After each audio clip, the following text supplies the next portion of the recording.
Evening and welcome tonight at this NIAS Talk at Spui 25 live. I would like to thank you very much for coming and joining us tonight in our NIAS Talk with the title Rethinking Colonial Cartography, Collecting and Mapping Knowledge in Southern Africa. We have two wonderful speakers tonight. Let me start with our keynote speaker. He is Lindsay Frederick Brown, and he is an associate professor of African history at Oregon University. And Brown is specialized in cartography and is currently working at NIAS, the Netherlands Institute for Advanced Study. And he's working on his project called Cultures of Colonial Compilation, Collecting and Mapping Knowledge in Southern Africa from 1850 until 1910. And his project studies the collection, processing, reissue, and at times also recycling and revision of information as knowledge in 19th century contexts. And so tonight's talk and discussion will focus on how knowledge is produced and also how it gained its authoritative status in the 19th century in a colonial setting. The respondent of tonight is Nancy Jouwe.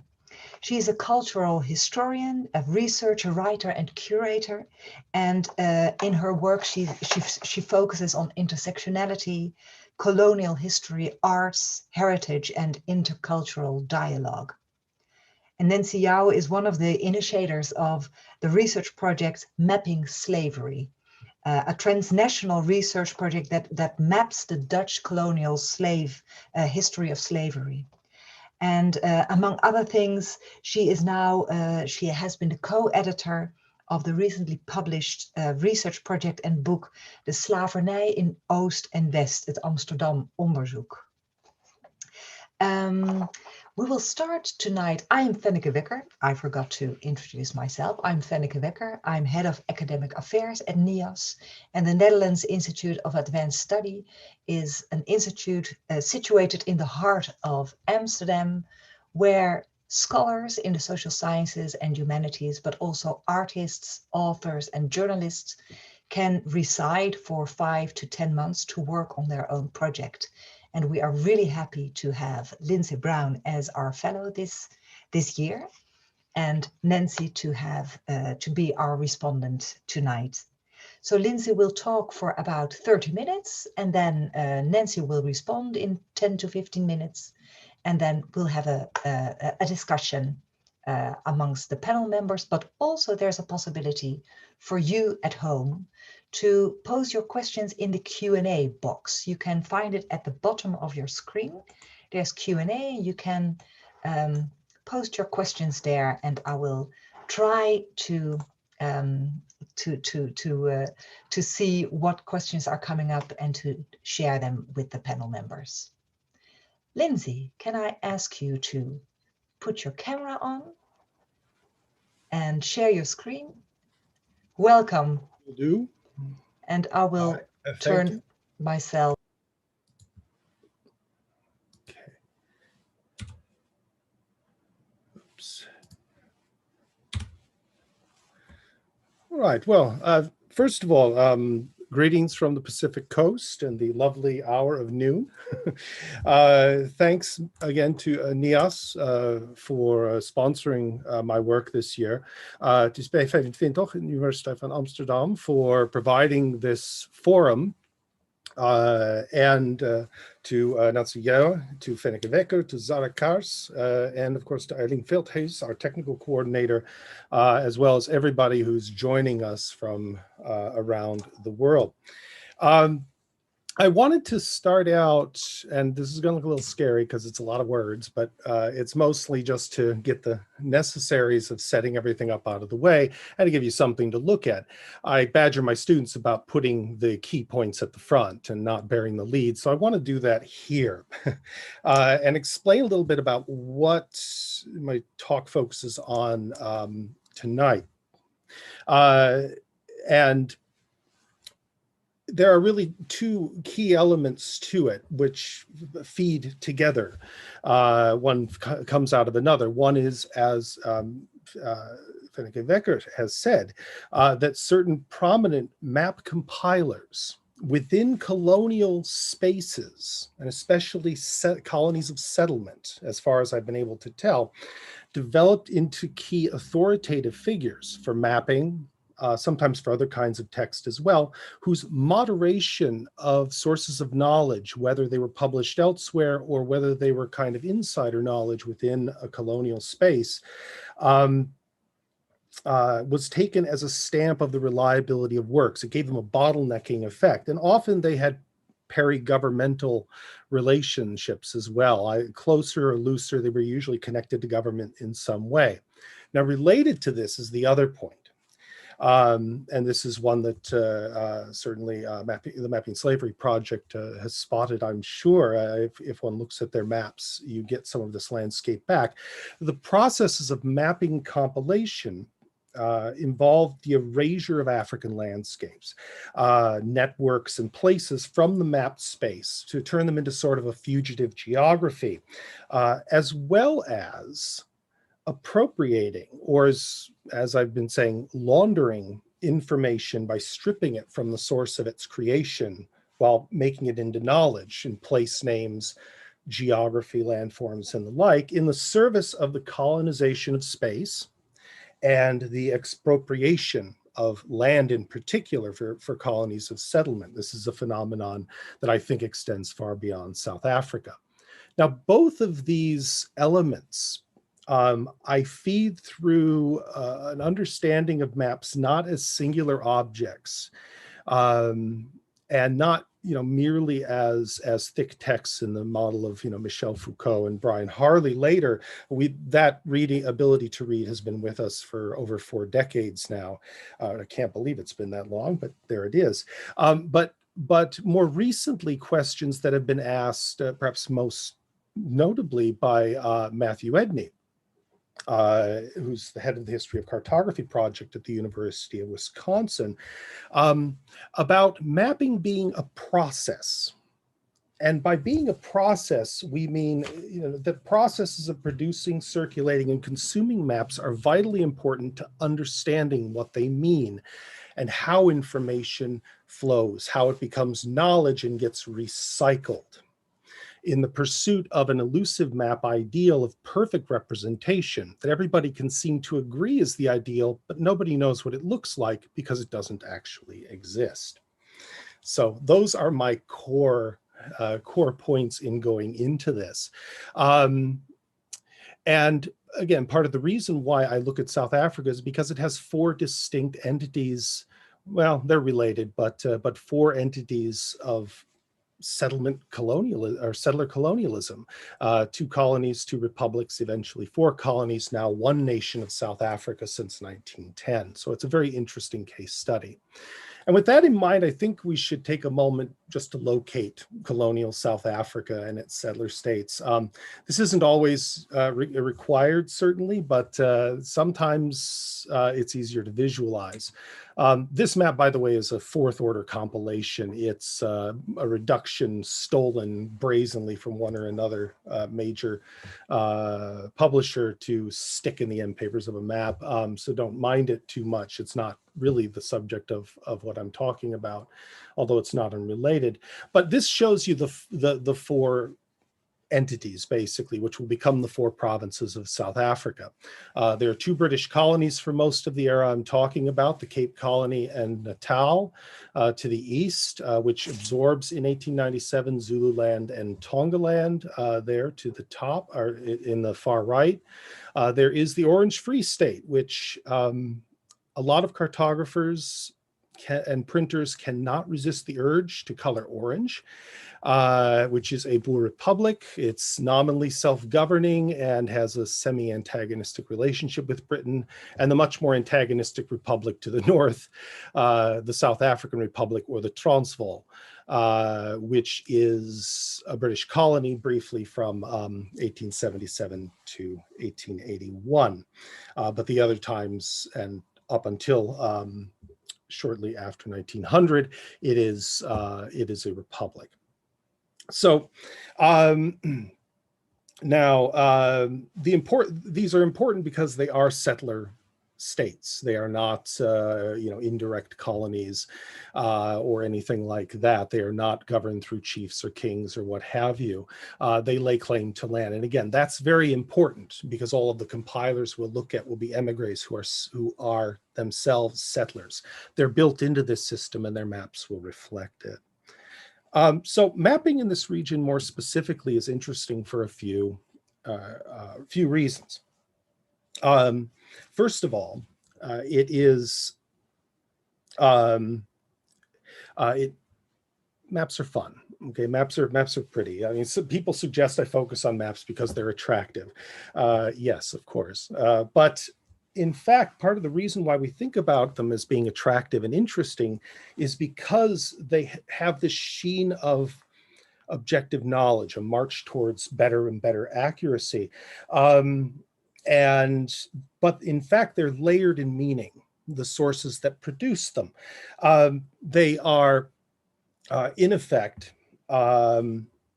made precise, in part as a sop for greater accuracy where information is poorly known, in a way that other thick texts don't do so visibly. So it's often quite easy to track the appearance of a feature and spelling of a name and figure out where maps borrowed from one another and what the relationship between certain map makers was. So it's kind of useful that as well. They are trackable errors. And that distinction between precision and accuracy is kind of important. If you ever read a story about somebody's GPS driving them off a bridge, yeah, that's the difference between precision and accuracy right there. But of course, perfect accuracy is never possible. But it certainly doesn't hurt that maps are and were popular with a wider buying public. They allow you to visualize territory. And from the academic side, that's also important. We have to remember some of the work that maps did and do. In these spaces, they and other kinds of compiled texts, which often map compilers also made, work towards the model of clearing the land of meaning or taking over meanings so that the settler could displace the indigene or the native in terms of settler colonial studies as a school. Now, how people learned of and knew facts about these contested spaces and how they vacated existing multi-layered place meanings for people who already lived in them, that required, again, erasure or appropriation. It's a standard feature of settler colonialism in the modern world, and it shows up on the maps. The subject person, the person who is not a settler, is treated as an instrument or an obstacle, a name on a map or within the landscape, not an actor, and colonial texts and maps treat them as such, and it appears very clearly on maps in particular. Now, in addition, for historians across most of Africa, the act of mapping is relatively unstudied compared to the finished map, and certainly for the era after the so-called Age of Exploration, which is rightly critiqued. It's treated as though it's kind of bureaucratic dullness. People, again, look at the maps, but they don't really look at mapping as process. And it's important to do so because the map compilers were generally working with a wide variety of information and other people's information at that, whether it was original or itself a compilation. So they're doing second order or third order compilations. Only a few of them collected significant original data.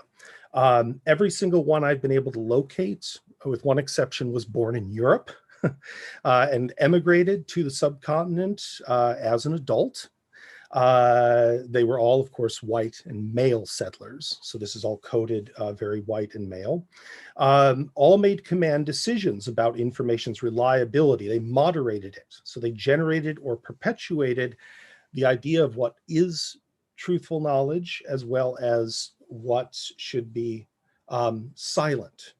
And the omission of informants, the laundering of information, the removal of its sources, if the information's removed, you have erasure. In a way, that's almost easier to deal with.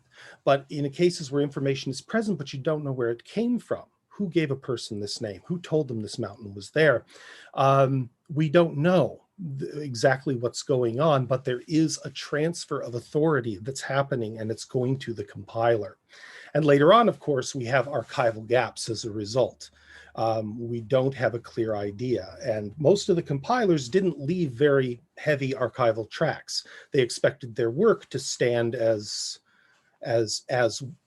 a sign of their knowledge and authority. Very few of them prepared for their own demises and prepared to preserve their records, deliberately or not. Now, I want to talk about this through one key example. So I do have an example, which is the most familiar compiler to me, Friedrich Heinrich Jeppe in the Transvaal, or the South African Republic. He was a German emigre from Rostock who came at the age of about 27, 28. He held a series of functionary jobs and even ministry posts in the South African Republic, and eventually served as a bureaucrat in the British colonial administration, and then returned to serving compilation activities in the restored republic as well. He dies just before the Second Boer War, so we don't get to know what he would have done after that war. But he's important because he positions himself very actively and very well, and he's both a public person in terms of building very official kinds of connections for his information, but he's also a private person in that he takes that authority onto himself. He's very concerned that he be seen as trustworthy. And these things are in that fundamental tension to find the best information possible, but also the arrogance to determine what is actually trustworthy. And I want to do it through his 1889 map of the Transvaal or SA Republic and surrounding territories, to look both at his evolution and at a very basic schematic of how compilation material flows. So this is the map in question. And as you can see, he could not resist the urge to make the Orange Free State orange. Well, you know, what are you going to do? Just win in Rome or win in Pretoria, perhaps. It's a signal example of the overall process of elaborating information, both across a career and in a single map. Now, this map right here is important because it cements Fred Jeppe's position as the preeminent geographical voice.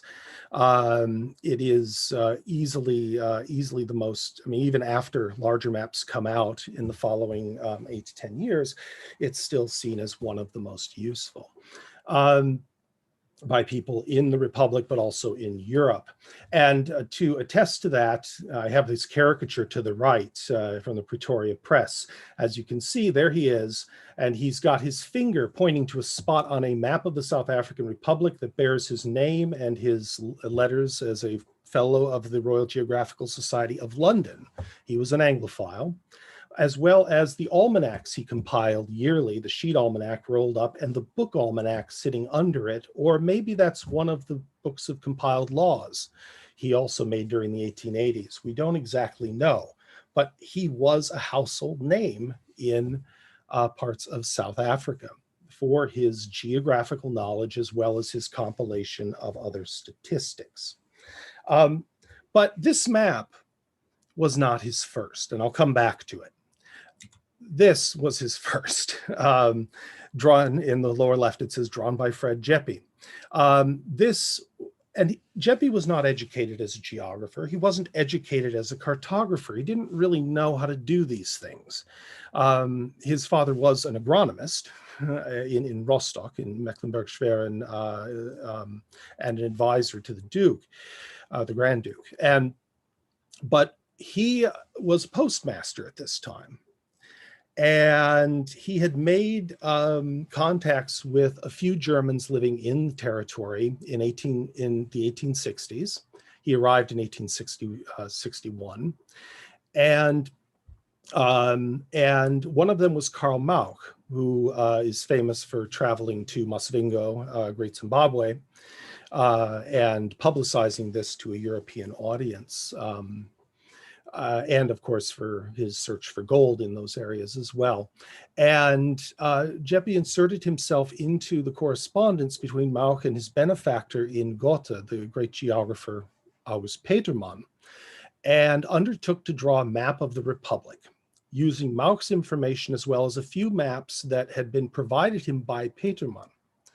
And when he tendered this to Petermann after clearing it with a Berlin missionary in the Eastern Transvaal, Alexander Merensky, whose notes you can see in red on the right there. He added a bunch of names that he knew from local informants, but again, we don't know who. We still have to see if his papers will tell us a little bit more about that geography he added, since we just got a hold of this map, or this scan of this map. But he sent this off to Petermann, and Petermann was terribly disappointed with it. Not only did it seem unclear and it violated tenets of readability, but it ignored all of the various travelers and their maps and their personal accounts that had been published in the prior 6 or 7 years. Jeppe himself said that the most recent geographical writing he had was Petermann's volume from 1859, and a lot had changed. And Petermann said, hey, I'll publish this, I'll publish the essay you send with it, which really read more like a guide to immigrants. And I'll do that, but I'm going to revise this map, and we're going to change the presentation. And the result was, in 1868, a map that's much more familiar to historians of the region. And that's this one. Looks a lot busier. It's kind of, and it is a weird hodgepodge of English, German, and Dutch. It's really hard to figure out exactly where it all came from, but he's added an area map. He's put in plans of towns. And importantly, in the lower left, he's added a variety. If you can see that the 8 on the right below the scale, he's added a variety of indicators for the routes of travelers, and he's modified the map to reflect the geography that they described. Again, Petermann is serving as the compiler here. This stung Jeppe enormously, even though Jeppe got the majority of the credit for this map. And in fact, the government of the South African Republic voted him and Merensky a free farm each, about 25 square kilometers of land, in return for this great service to the Republic, which created problems later because the British tried to take it as authoritative. But that's neither here nor there. But this stung Jeppe enormously in a very personal way. And he vowed, and I am interpreting this a bit, but based on the letters that we do have from him, he made a concerted effort, if not a vow, to never be caught out like that again, to make sure he met all the travelers, made contact with all of the officials who could possibly have anything to say about this geography, so that he would effectively control that flow of information. And this worked to his benefit as he held ministerial posts, and then especially once he started making contact with British officials outside of the Republic, and eventually when they annexed the Republic, he served as a compiler of statistics, but he also had published another map which included many, many, many more travelers' routes. Again, he did not want to be caught out. Talking about having access to documents within the territory isn't any good if the documents are not fully reliable. But he wanted to make sure he had a privileged position as well as knowing what was out there. And that really brings us back to this map. You can't see it here, and there are too many for me to really have provided insets, but across various parts of this map are travelers' routes going back to 1855. Even though there's much more reliable survey information. But what I really want to draw your attention to in this is in the upper left-hand quadrant. This map is about 1 meter on a side, so it's not exactly small. It's 1 to 1 million. So, and that paragraph is a brag. It's his way of saying, I did it. I wasn't caught out. But it conveniently omits some of the most important information for understanding where information came from, where it was erased and where it was laundered. I want to focus in on that for a moment here. These 1889 credits. He brags about, and there is a hierarchy of the quality of information. You want astronomically determined coordinates on the surface of the Earth, ideally, if there's no triangulation network to figure out positions, to correct gross error and be reasonably precise. But ultimately, you want to be able to say, hey, I got all of the latest maps. I've talked to all the people who've done precise work in these areas. And I've gotten things that nobody else has access to, in addition to what I have access to within the state. So he starts off with the Surveyor General's office, which he will, in 1889, they'll hire him as the chief draftsman and compiler of maps. How convenient. But he talks about various British officials and boundary commissioners and draft maps that he receives at length, both to indicate that debt. He also dedicates the map to the Council of the Royal Geographical Society. And he didn't do that as a lark. He asked them. And in order to decide whether or not they would allow it, the council had the British War Office's intelligence branch look at the map. And they said, it's a very valuable map. You should be honored because it included so much of their material. And so many of these people were people whom Jeppe had gotten to know as a colonial functionary and had kept contact with after the resumption of local self-government in the Transvaal after the British colony ceased to be in 1881. So, but the important part in terms of knowledge laundering and erasure is that bottom part of the numerous sketch maps and itineraries furnished by travelers and others used in the compilation. Space permits to mention only those furnished by John Scott, Esquire of, it says Gala, it should be Hala, which is in Halanga in the Eastern Cape, and John Ballot, Esquire of Wolfontein, who is a surveyor. And then he goes on to talk about Eswatini, or Swaziland, which he spells differently than he does on the map. There you are. But this is a brag. And in it, he, of course, talks at very great length about the reliability of his precise information, but the qualitative information that he's actually adjudicating is a little bit at the bottom. And that's important because this map actually was supposed to be published in 1888. And it's new information of that, the type discussed in that one sentence, the sketch maps and itineraries. That delays it for a year to the point that Jeppe goes into bankruptcy and he has to sell the rights to his map to Gustav Troy. You can see in the upper right there, that sole proprietor of copyright. He has to sell basically the right to profit from his own map. His authority is much more important. He can monetize that later, if he has to. So let me then move from here in our last few minutes to a basic schematic, a very, very basic schematic of how information flows into this map. I'll use Jeppe's caricature as the face here. Now this is arranged by hierarchy. I've reorganized it. Ideally, you want positional data, numerically reliable data. And that does exist in some places, especially around the gold mines of under Johannesburg, but also for other areas as well. And he writes actively to beg for this stuff. I've seen it.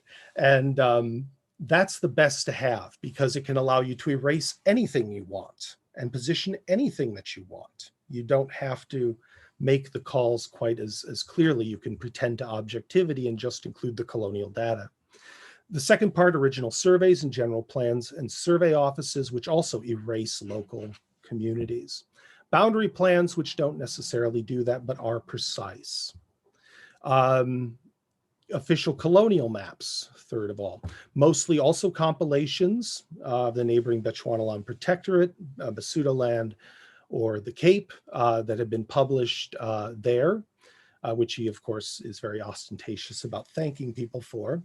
And a number of private published maps, which are not of the greatest quality, but they're the only things available, like Robinson's 1882 map of the Free State, which is published again as a compilation officially requested by the government, but it's not a very good map.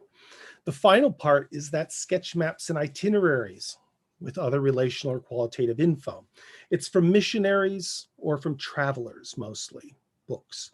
And in that space, we have another set of inputs that explain how Jeppe actually set himself astride this information. First of all, direct talks with travelers in the region or with publishers and societies, his prized fellowship in the Royal Geographical Society.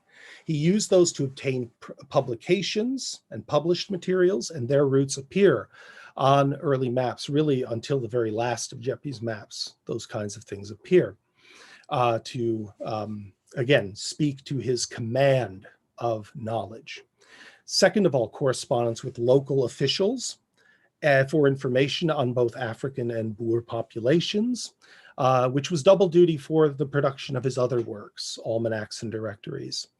Direct conversations with mineral prospectors, mine surveyors, and some British and Boer officials as well, use of their unofficial material. And finally, missionaries published and unpublished maps and diaries with later communications and voluminous communications to clarify the authenticity of names and places from notes and from African informants.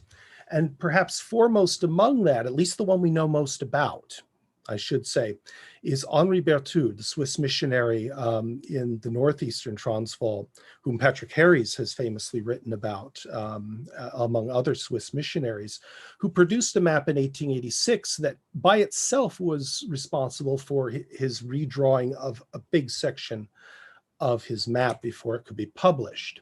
And it's this one right here. And this is Jeppe's own copy of Henri Bertoud's map. It's now sitting at the Barberton Museum, again, just located in the last few months, which he constructed based on his sketches and his itinerary, which you can see above for a later period, 1889. And his interest was primarily in linguistics and ethnography and a bit in natural history, but he also produced these maps, and they're topological because he didn't go to all of these places. He had to ask people, who lives over there? What is this river called? Where does this river go? Does it join up? How far away? And although he shows his roots to say, hey, I went through the areas around here, he clearly meets with and sits with, he talks about this in his various notes, and sits with people and quizzes them at length, but we don't always know who and where. So I'm trying to find more of his work. But there are many missionaries like this, the Berlin missionaries in the East and the North, for example, missionaries in the West as well, working in Bechuanaland, who provide information in areas where there aren't settlers and there aren't effective government or where there isn't effective government by Boers or Britons alike. And Jeppe tries to incorporate this and decides who is reliable and where. He's picking the winners and the losers. And that information is then copied from Jeppe, and our final indication here. It's copied from Jeppe and it feeds into geological maps, company maps, and other special purpose kinds of uses, some of which, by the way, paid Jeppe to show their surveyed properties on his 1889 map. It feeds into other later maps by other compilers who often work with Jeppe in some capacity to correct their maps. The Department of Education uses Jeppe's map as the basis for a school atlas in 1893, and they intend to again in 1899. The war actually ceases that. But also the British War Office uses his map. And in fact, they send copies of their draft maps to be issued to military forces, to Jeppe personally, to get his corrections on them, which is kind of mind-blowing, but they actually do that. He's the only person in the Republic that I know of that they do this with.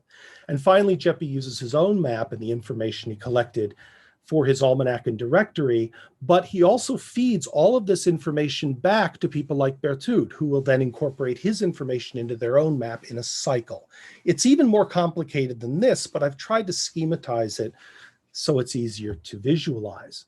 And Jeppe, finally, the very last bit, is not the only one.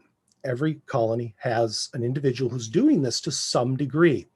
They may not have quite the stranglehold Jeppe does, but they do operate in that way. Someone like Alexander Mayer in 1875. This is a sheet of his map of the colony of Natal, which uses a variety of mission and official sources as well. He's actually a land surveyor, so he's actually traveled a significant chunk of this territory, but he was born in England.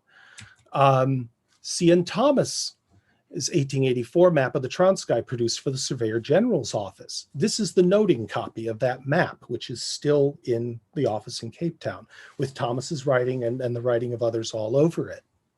They didn't let him sign it himself, but we know he made it because of the correspondence.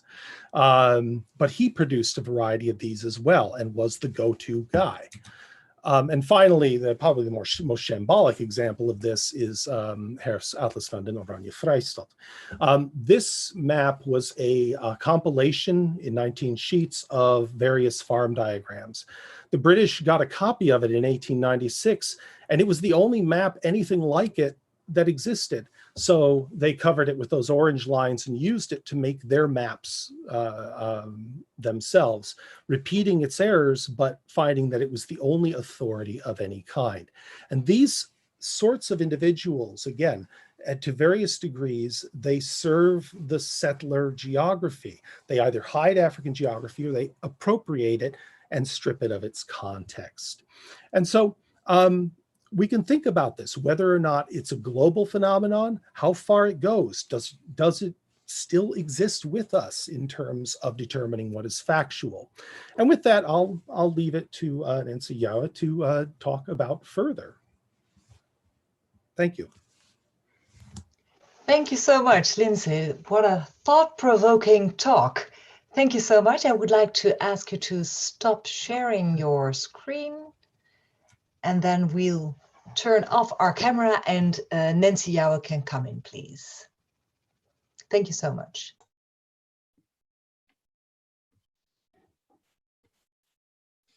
Well, okay. Hi, everyone. And thank you, Lindsay, Frederick Brown, for indeed a thought-provoking talk. And I really appreciated how you sort of deconstructed this whole notion of colonial map making and how that produces knowledge.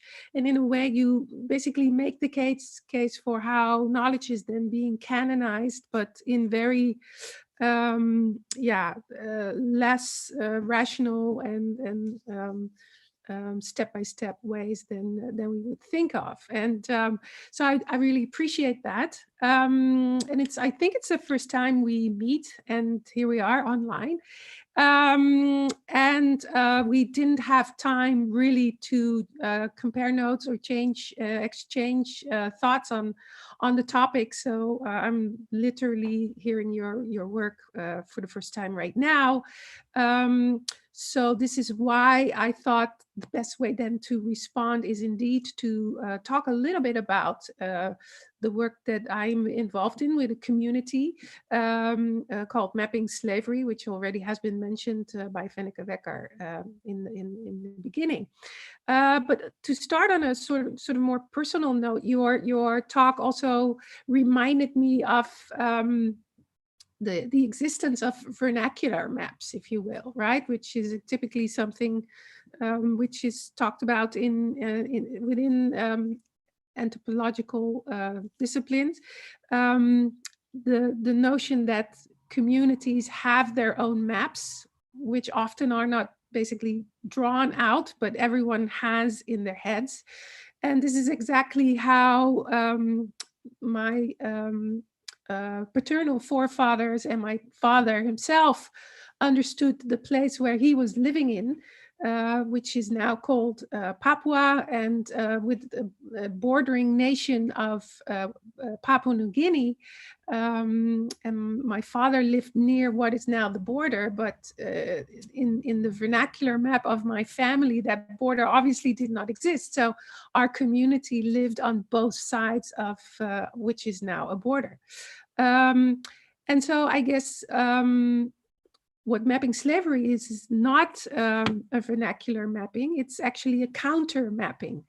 So mapping slavery is a research project that was initiated in 2013 at the Vrije Universiteit in Amsterdam by historian Dinke Hondius, who teaches history at the VU. And it comprises of an aggregation of practices, if you will, that both Black and white women who started the whole thing, historians and cultural heritage professionals were involved in. And so central to mapping slavery as a public history project is the mapping of the Dutch history of slavery as it unfolds in the Dutch metropole. And considering, and also in minor, some of our other work does also involve mapping the former colonies.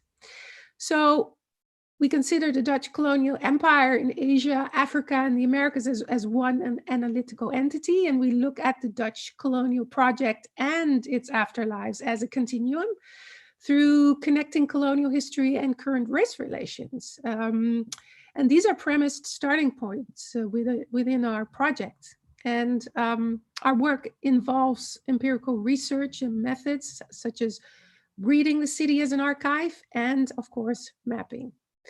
And so two founding elements, this reading the city as an archive while navigating it, helped develop mapping slavery and its mapping practice. And so two of several, I would say, founding elements for the mapping slavery project came from two Dutch cities, the city of Utrecht and Amsterdam. In Utrecht, I myself was working as a curator in public spaces, working indoors and outdoors, from libraries to municipal corridors, shops, churches, parks, streets. And one of the things that I started in Utrecht was a 2-year project called The Traces of Slavery in Utrecht, 2011 and 2012. And part of that work was also launching a walking tour that was also researched by historian Esther Captain, who then also published a walking guide with it. So walking the city in itself can be seen as an intervention, because Utrecht, that city, is the fourth city in the Netherlands, was not associated at all with the history of slavery. And you know, that part of the story was typically related to Amsterdam. And so some of our work in Utrecht became part of the blueprint for the Mapping Slavery project. And another really important element, of course, was the work of Jennifer Tosh, who started her Black Heritage Amsterdam tours in 2013. Also, you know, navigating the city while being engaged very much in storytelling. So through her storytelling, walking past numerous streets, monuments, and buildings, so a new layer of Dutch and Amsterdam history unfolds, which even to Dutch ears and eyes is quite surprising to many. And Tosh teaches people to look at the city anew. And so what we both do are, you know, navigating the city and reading the city as an archive in order to narrate a story that has been coded in silence, basically. And the fact that we are Black women, both of us are Black women, is very important to the story. We're in a way embodying also the story that we are telling. And so the storytelling and the navigation through the city is an embodied practice. And we're, of course, also not experienced as quote unquote neutral in ways that white people supposedly can practice neutrality in the Netherlands. And so we also purposely position ourselves in the story. The notion of positioning is done in order to emphasize the importance of locating oneself in this larger story. So what we do in our work for mapping slavery is that we map, we research, we narrate, and we visualize material and immaterial traces of the history of slavery in the Netherlands. And the research that we do is both, empirical, as we look into written and visual archival material, but also view the city as an archive, as I've already mentioned, reading its traces and monuments, gable stones, tombstones in churches, and also even graveyards. And so these stories and traces are translated into data for physical and digital maps, including text entries that can then function as a baseline for any type of production, basically. And so as such, our work does involve multiple layers of thinking and producing. And in that sense, I like also to link back to what Lindsay was saying in terms of mapping as a process. I think what I'm telling you is exactly that. So the act of mapping is important for us because of the visualization it involves. We make something tangible that has been silenced and was rendered invisible for a long time.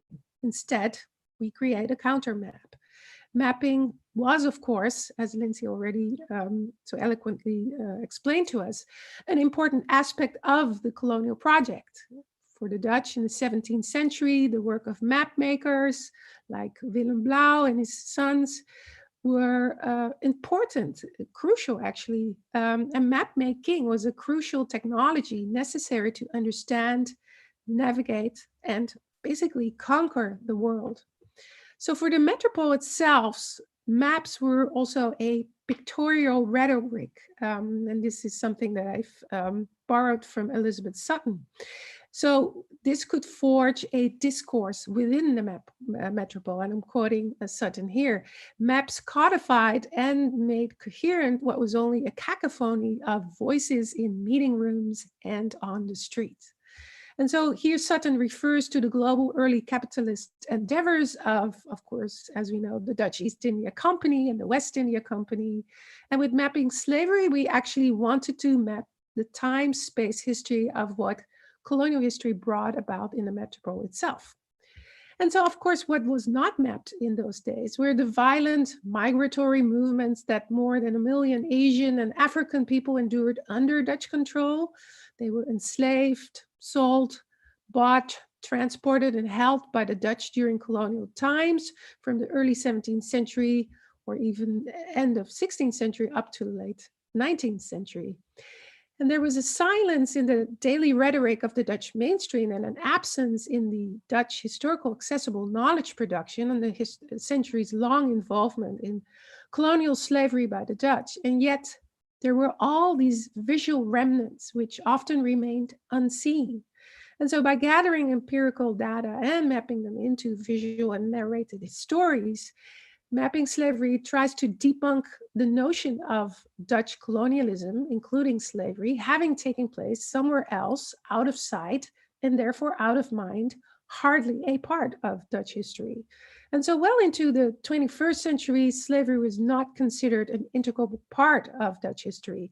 And even if it was, Dutch people often referred to it as being a mere black page, quote unquote, in a larger colonial history or story, which actually brought the Dutch a lot of good, originating from a great Dutch character trait, if you will, the VOC mentality. And as we map, we are filling in the colonial blankness in the Dutch space onto the Dutch map, into our Dutch canon, refusing to hail the Golden Age. And so for many Dutch folks, the question ultimately remains, how is mapping in a metropole even useful where plantations did not exist? How does it help us in understanding slavery and our implicatedness in it? Well, maybe we can see it as an aspiration. Mapping can be understood as it's moving towards something that as of yet maybe cannot be seen. So maybe moving towards freedom, for instance. In the USA, a map towards freedom was often literal. You can see For instance, and the work that's been done by Elsa Kelly, who wrote about Toni Morrison's book Beloved as a form of mapping, as a form of fugitive mapping. So making a counter map in order to escape the enslaver following the Underground Railroad to the north was of high importance, of course. But in the Netherlands now, we can use mapping as a road to freedom metaphorically, aspiring to be free from denial, guilt, ignorance of our colonial past towards a more knowing, experiencing, insight, and reflection and accountability of that history. Thanks, everyone. Thank you so much, Nancy Jouwer. That was a wonderful response, very rich. Lindsay, can I ask you to come in? Thank you both for such a wonderful kickoff of this. Yes, and the night is always coming to an end too swiftly. But I would really like Lindsay to briefly respond to what Nancy just has been saying, telling us. Please go ahead. There are so many hooks and so many resonances. One of my great joys in the last couple of weeks has been sitting on the Mapping Slavery website and working through the maps, and to a certain degree, it's both counter mapping and an alternative landscape. It's a fugitive landscape. It was always there, but its values have been ignored. And in fact, the map that I showed you, the 1867 manuscript map and the 1868 map, also hide enslavement and slave trading. They happen across the north, out to Lorenzo Marques, which is today Maputo. And Jeppy doesn't know about this. He hasn't asked the right people. He doesn't know the right people, or he just doesn't want to say it.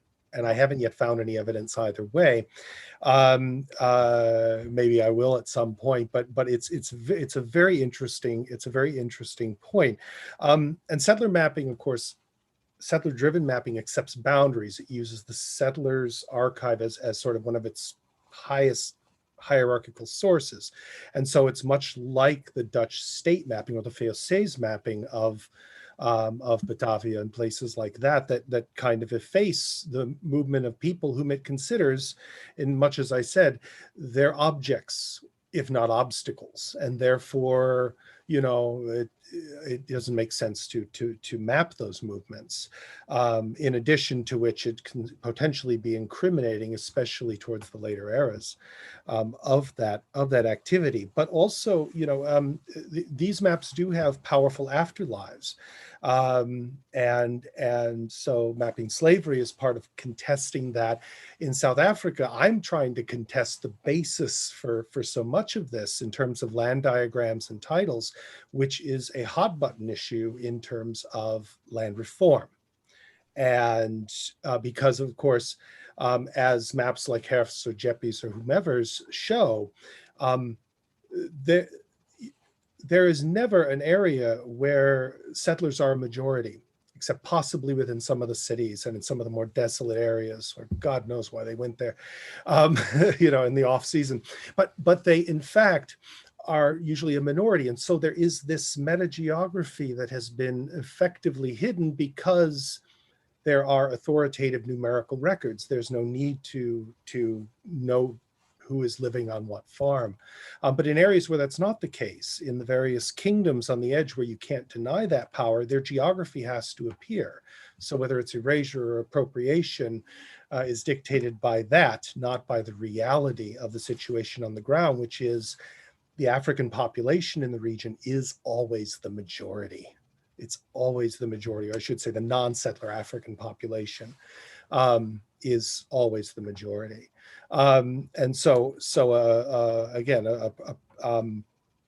a project that thinks about space as being linked and gets beyond the arbitrary boundaries of a region or a colony or what have you can tell us a lot more things about those fugitive landscapes, about those counter-mapped geographies. And especially if we, again, make our interventions cross over the boundaries of particular eras. and moments. And of course, another key part of the challenge in doing this is simply to say the past is not, again, the maps have created a sense of authority. Authority, this is an objective representation, right? And so, right, I mean, it knows exactly what I'm talking about. And so people say, how can you alter these with some new information? Because they surely would have known it and put it on the map if it was important, right?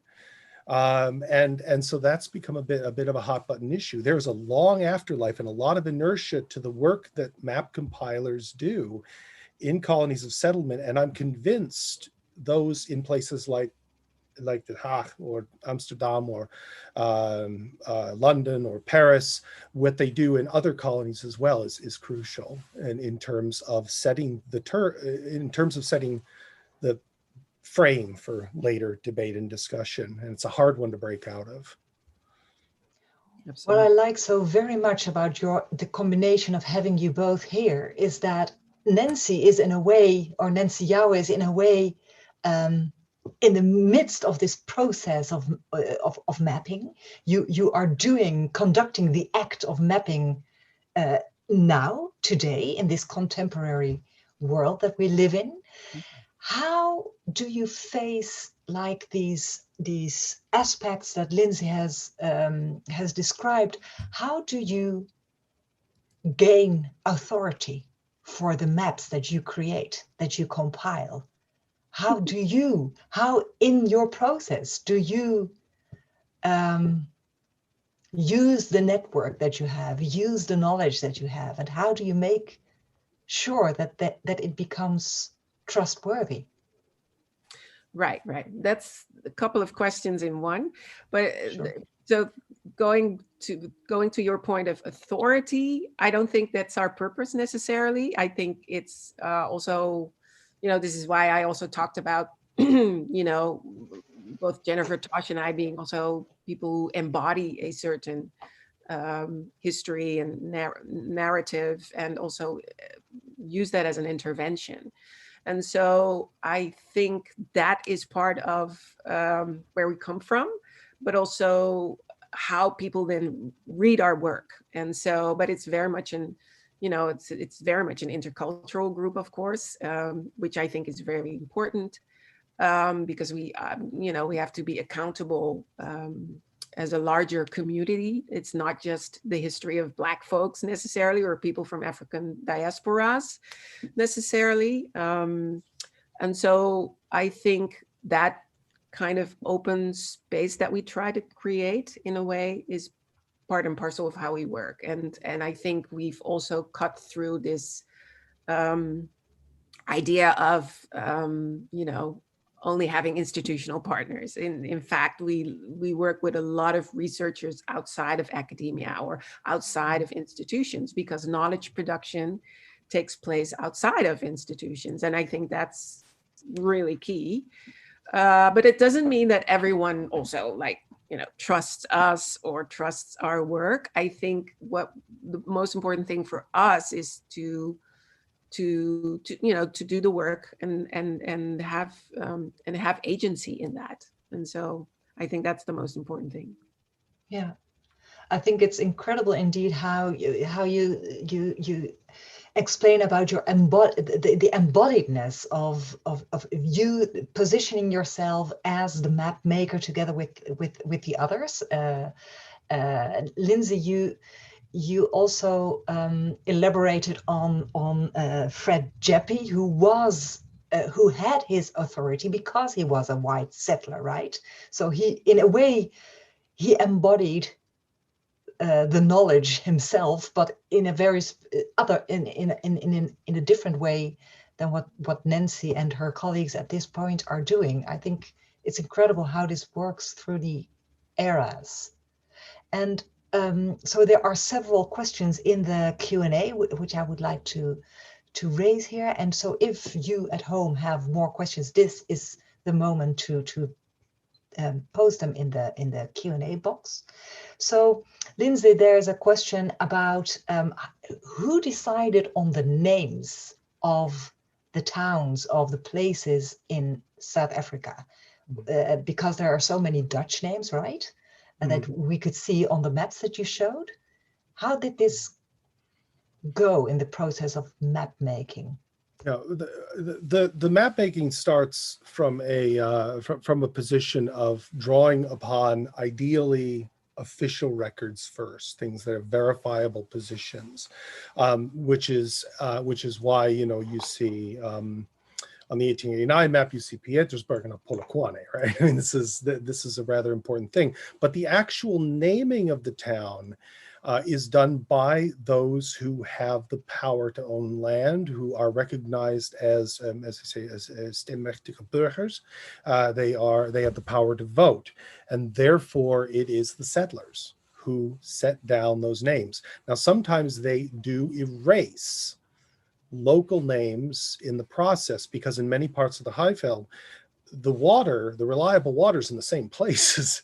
And so you effectively set yourself up and you kind of absorb local communities. I found a number of cases where local towns, particularly of Tawana and Sutu speaking people, were basically, a town was laid out next to them, and the name is chosen by government or through petition by people who live in the area. So district names often call back to either the Cape or to the Netherlands, or to the Bible. The Bible's a big one. So in choosing those names, and Jeppe doesn't show the underlying geography, in part because it's not being shown to him. It's not in those records, and he has no reason to ask. There's data, there's land ownership, there are place names, there are roads, and so he doesn't really investigate it because he's a settler, and he's showing, maps are a proposition about the world, and as well as a reflection of how people see the world, and therefore, as a settler, he sees this as the order. So in the map, that choice is made there. On the ground, that choice is made by the settlers. Yeah. Can I maybe just add to that quickly? Sure. Because so I told you about the fact that we mostly map the metropole, and we've written it out into books with entries, both in English and Dutch. But we also mapped New Amsterdam. And if you look at New Amsterdam, you just, you know, there's all these Dutch names. Breukelen became Brooklyn. Staten Island, Staten-eiland, and the list goes on. Bronx, they're all Dutch names. So it's also really, the conqueror who decides, basically, very simply put, right? Indeed, this is another question in the Q&A about if there are many similarities between South African maps and American maps of that same period. But actually, Nancy, you say, is there also in the process of map making, could you see similarities on how these maps were created or what they represented besides the names? Lindsay, could you or Nancy? Well, this is more 17th, 18th century rather than 19th century or late, and beginning already of 20th century. But so I guess Lindsay could speak to that much better. You know, I don't want to get into the weeds on the Homestead Act and the Northwest Ordinance and things like that, but there are similar processes that go on. Now, as to whether or not people set themselves up as bottlenecks in this way, for this kind of information, I haven't done enough investigation to really know. There are a few, certainly, for example, in Michigan, where I grew up, actually. So there are such people, and in the Pacific Northwest, of course, settler geography and, frankly, the outright mass murder of local people has been carefully hidden under a network of place names, some of which are appropriated without context, and others of which are completely settler based. And so a lot of the processes are indeed similar, and that's something for the more distant future to really look at where things are similar and where they are different. Here we are, of course, in the process of reckoning with whose historic lands we're on. here on the banks of the Willamette River. And so you'll often see in universities, in people's emails that they'll recognize whose historic lands that they are on. So these geographies are also erased or appropriated, and laundered effectively into the settler colonial space in the United States, just as in South Africa. The differences are ones of specific mechanism, not of general class of event. It's a good question, though. New Zealand, Australia, Algeria, Kenya later, almost any colony of settlement, Central Asia, in fact, as well, can be asked of it in the 19th century for sure, and even earlier sometimes. Nancy, can I ask you, can you give an example of what you could see, or what you can see now by your counter map that you created? Well, what we couldn't see on the older maps, on the maps previous to your mapping process. Well, right. Yeah. No, I understand the question. I think it's multi-layered. What you see differently. So very simply, just walking the streets of Amsterdam, I look at everything very differently now. Everything is a sign. Everything is something that, and sometimes you walk past a certain area or street and you've never noticed it, and then suddenly you see it, right? But this is about that reading the city as an archive. So there's all these material remnants that sort of bring you back to something, and you have to learn to, see it, and so sort of unlearn the unseen, if you will. So there's that level, but on a more meta level, I guess our project is also about, in general, creating a notion of time and space that is related to the Netherlands, and that involves this history of slavery that we're so deeply influenced by and impacted by in many different ways, culturally, economically, politically, racially, so to not take that on board would be, so idiotic, actually. And so, but this is a question, that for me only started 11 years ago. I wasn't thinking about that necessarily before that. And I think it helped me to travel to different, to New York, to Brazil, to West Africa, to Elmina, to Indonesia several times, to actually see in those places all these material remnants. There's every continent, there's still a fortress that is named Amsterdam. What is that about? And so not just the naming, but also all these, which we now consider cultural heritage, which is very important to maintain.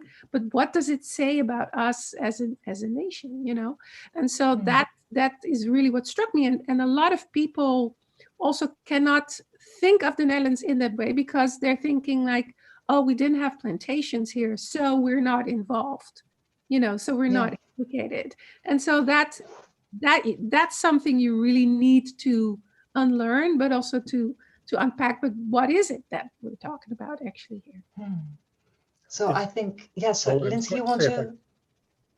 If I could just add something there, I think it's also important to point out too that when we get away from this idea that there's a single axis of accuracy in representation and start understanding the reality of metageography, that for different thematic interests, but also group interests, and looking at, again, this, I forget who I thought it was someone you were referencing, Nancy, the cacophony of voices being made one.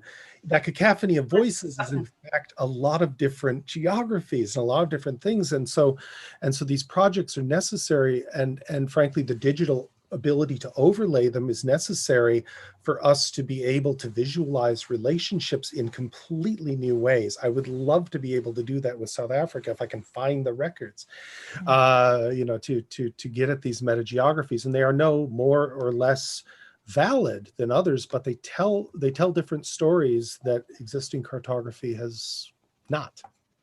Right. I think both your projects really show in different ways how the huge political and societal impact that mapping has. And indeed, Lindsay, what you describe about how the settlers gained power and domination over a territory and inscribed it in a way that it would serve them.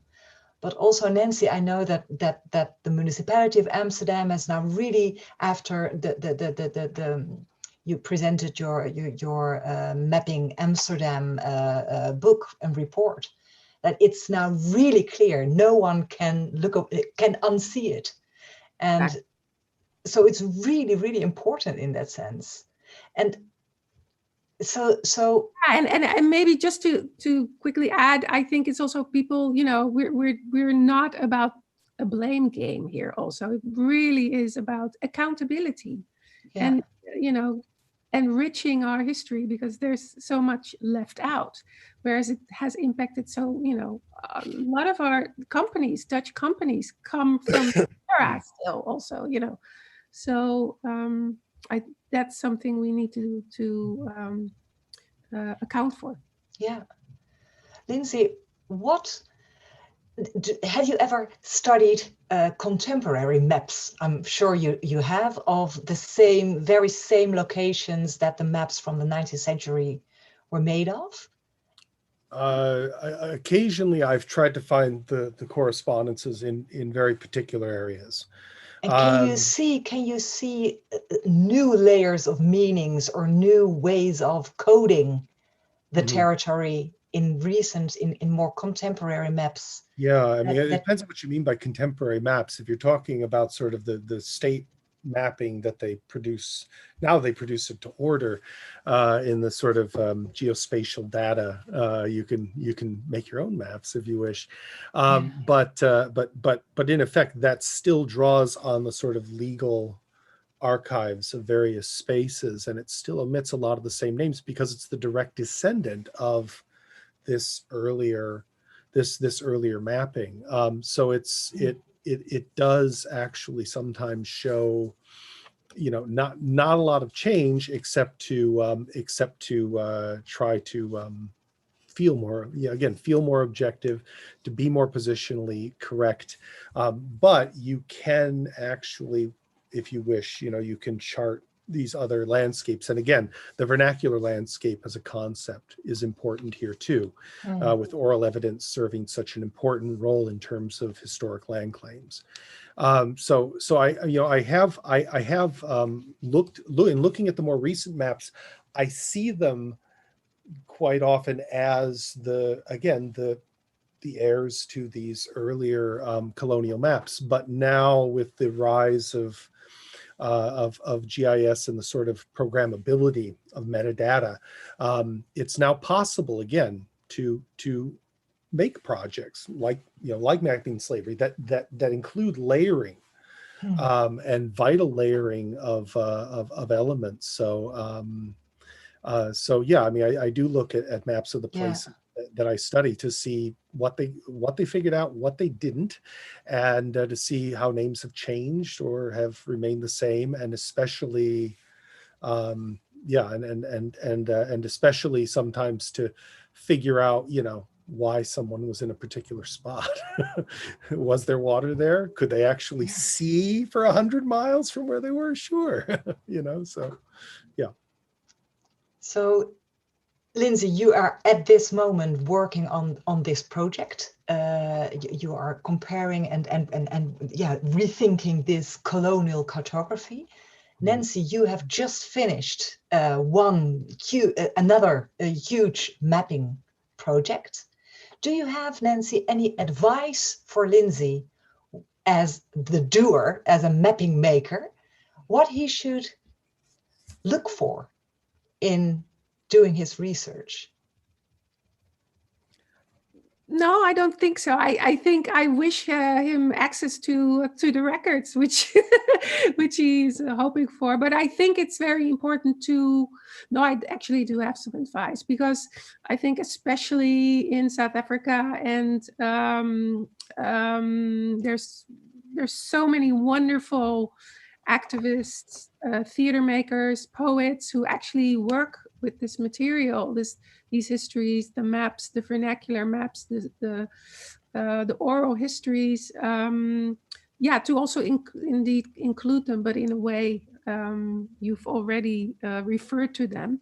So, but yeah, I think it's very important to take that on board. And in that sense, we take we, as Mapping Slavery does take, the cultural archive, that concept that Gloria Wekker has further developed for the Netherlands, also into account when we talk about the stuff that we're doing, because it's actually the immaterial storytelling, the fairy tales that also hide all these histories. So there's a lot of Surinamese songs or odos that actually literally speak of this history, which to the regular Dutch ear are invisible, or we can't hear that because we don't understand. And so I really love those types of sources to be included in the mapping. But I think Lindsay, you know this. Thank you. Lindsay, you have the final words. No, I think that's important. I mean, one of the major problems, of course, with the with trying to get detailed, again, oral information about a lot of rural areas is that the very subtle expropriation, comparatively, of the 19th century was rampaged across by apartheid. Which of course was built upon this fiction of there being an empty South Africa for settlers. And so it's sometimes a bit difficult to get at that, but I would very much like to include more of that. The knowledge that people had in the kingdoms in the north and the east. When I did my last book, I consulted with a number of historians. They produce professional historians who have compiled a lot of this material, and their range of knowledge about this underlying undrawn landscape is truly stunning, and it's utterly transformative in terms of the way I think about how people controlled information, used information. And it's not necessarily settlers thought they were, we're going to define people out of things. No, that's simply how settler colonialism works. But it can be leavened, corrected, and understood in its context, and it needs to be. All modes of colonialism really do, and cartographically, that's a good place to start. Thank you so much. Wonderful. This was a great night. Thank you so much for your contribution, Lindsay Brown, Nancy Jouwe. Good luck with your wonderful and important work. And I would like to thank you all at home for joining us, and stay tuned for our next NIAS Talk in April, and we'll see each other soon, hopefully. Thank you. Bye.